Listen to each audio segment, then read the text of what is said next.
Hi there, how are you doing? Do you mind if I put some music on? Classical music. I love it. You know what? I've downloaded it for free because it's in the public domain. Well, the composition is in the public domain, but the recording is not. However, I can use it for free because the artist who produced it decided to distribute it under a particular kind of copyright license. I think it was called sorry, I'm pretty new to this. Maybe it would be better if I showed you this video I found first.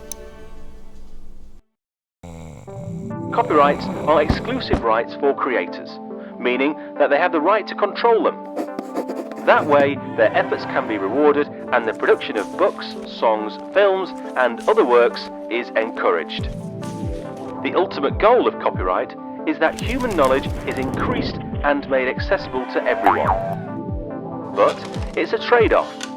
On the one hand, these exclusive rights create an incentive to produce knowledge, but on the other hand, they can reduce access by being a monopoly. Authors may, for example, set a price which is too high for the potential buyer. To get a balance between encouraging the production of creative works and allowing the access to them, some limits are provided in copyright law. Let's see some. One is called the idea-expression dichotomy, meaning that copyright law protects only the expression of ideas, not the ideas themselves. Another is limited time duration. In most countries, exclusive rights expire 70 years after the author's death. After that, the work falls into the public domain, and then it may be freely reproduced and used by anyone. Another is the exhaustion of rights. Once a copy of the work is sold within a country, the right holder cannot control its distribution any longer. This means that the buyer may resell or lend a copy without asking the author's consent. But be careful. This principle is not applicable to online distribution.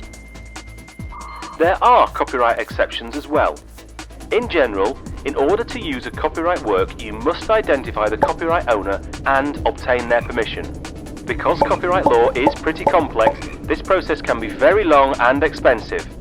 But in some cases, and under certain conditions, you can copy or use copyright works without the need to ask for permission.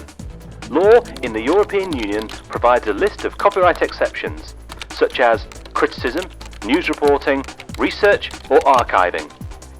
EU member states may implement these exceptions to a greater or lesser degree, but they are not allowed to create new ones.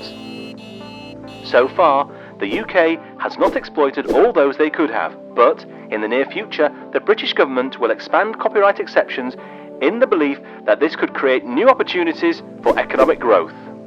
This sounds good because copyright limits are very important. Besides the economic considerations, they are justified by fundamental rights such as privacy, freedom of expression and information, freedom of the arts and sciences, and the right to education. Copyright exceptions, hey? Sounds interesting, doesn't it? If you want to find out more information about them, you better watch the next video.